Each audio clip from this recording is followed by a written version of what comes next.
Hey, everybody. So things are moving pretty fast today. And I think, maybe Donald Trump and Elon Musk will have made up before I upload this video, but I kind of doubt it.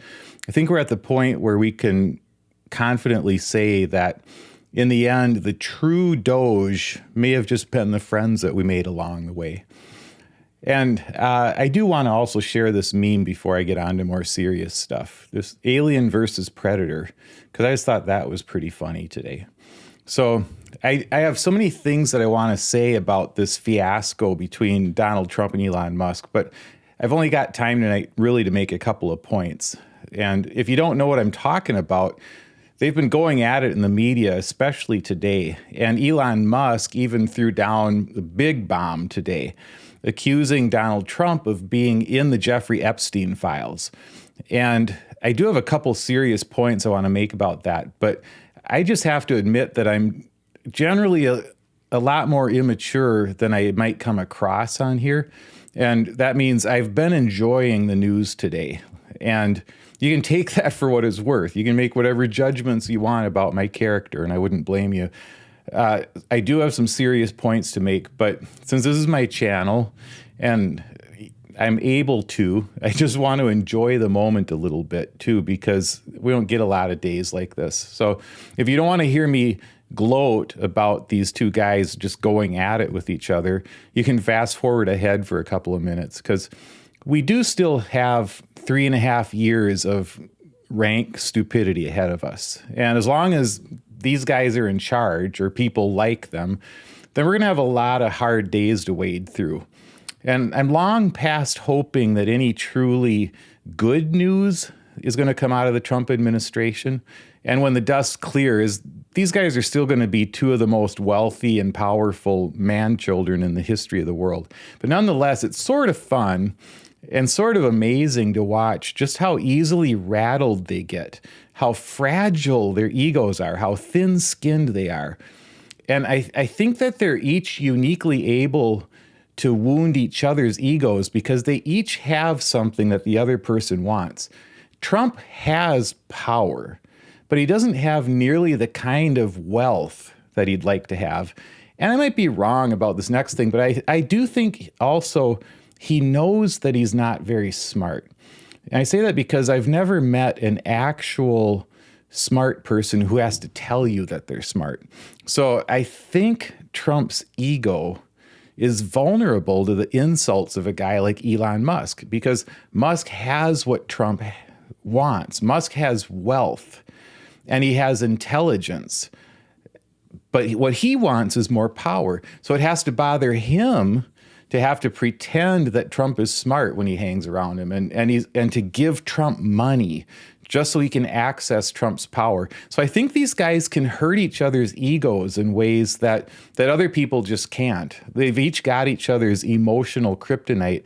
And since they're both hollow men, their egos just require them to lash out in public. If they're hurt in public, they have to settle the score in public.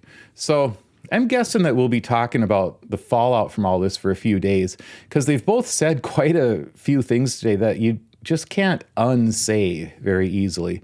And they've shown what they really think of each other. So that's just been kind of fun for me to watch today, all the verbal slapping and the hair pulling and the wedgies. And I'm just enjoying their bad day today. And I'm not going to pretend I'm not enjoying it. So again, judge me if you want. But if you do, here's something that I learned a few years ago that'll be helpful. That thing that you're rightly going to want to accuse me of is actually pronounced Schadenfreude. Schadenfreude with a duh on the end. I always called it Schadenfreude, but it's Schadenfreude. So that's if you're going to say that that's what I'm engaging in, it is pronounced Schadenfreude. And yeah, that is what I'm engaging in. So anyway, I'll get on to a couple serious points that I want to make about all of this. And tomorrow, I'll go into more detail of what we actually learned from these blowups. And I'll talk about whether this is going to make any difference to the big dumb bill or anything like that.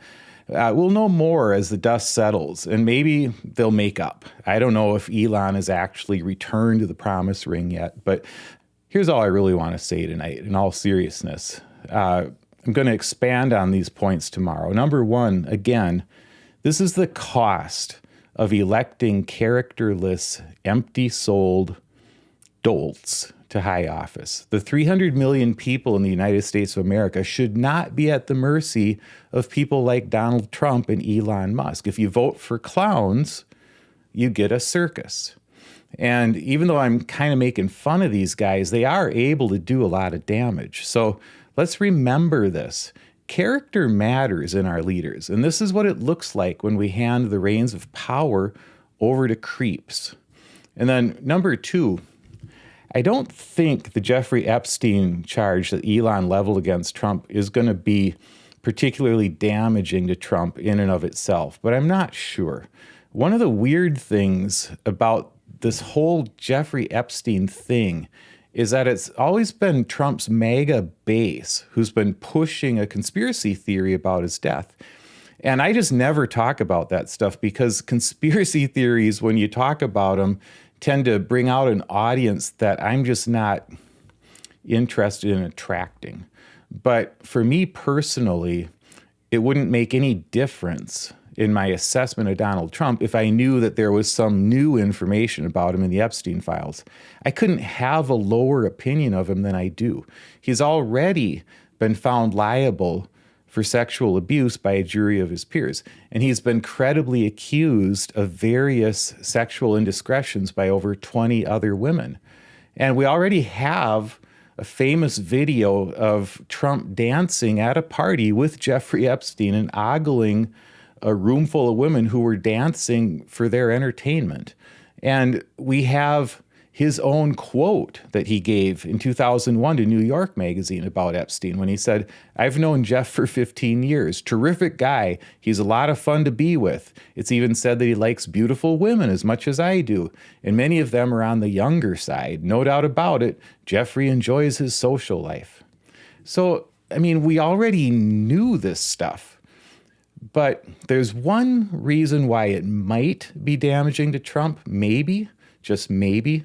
It might be damaging in that it could be another crack in Trump's MAGA support, since they claim to want to know who all the powerful people are who were involved in Epstein's abuses.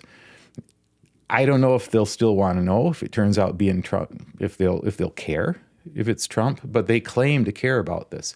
My personal theory, by the way, is that those files, if they do exist in the form that people talk about, and if they ever do become public, I think they're going to be full of Democrats and Republicans and independents and non-political people. It's going to be the gamut, because I think what everyone on that list would have in common would be a desire for power and control.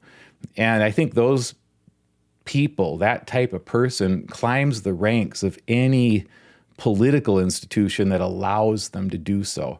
And so you find them everywhere. But I doubt that we'll ever learn the full truth about those people. I hope I'm wrong about that. But the fact that Elon went there by making that accusation against Trump, it is important politically because that was crossing the Rubicon. Like, he can't go back once he's made that move. So that's why I don't think these guys are going to work out their differences anytime soon. And that's going to force people inside of MAGA to choose between them. And Elon made another post today confirming that, where he said to those people who are choosing, remember, Trump's term will end in 3.5 years, but I'll be around for 40 years. So there is a battle shaping up, and I don't know how it's going to end. And like I said, we'll have a lot to talk about in the next few days. So there's that. And then now here's my last point. This should make it clear why we don't let tech billionaires run the government. Elon supposedly got access to a whole lot of information.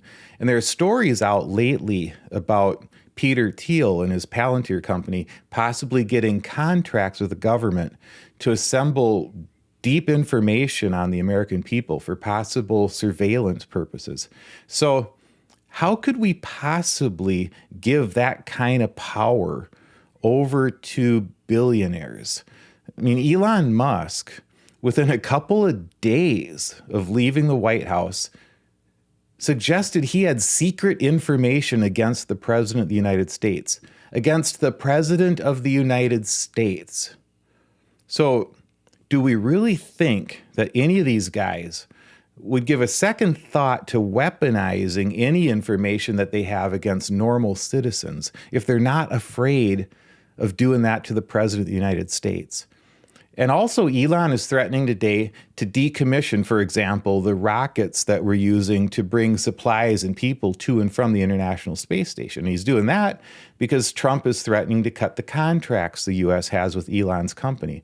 So I just have to say, I hope we learn from this whole circus.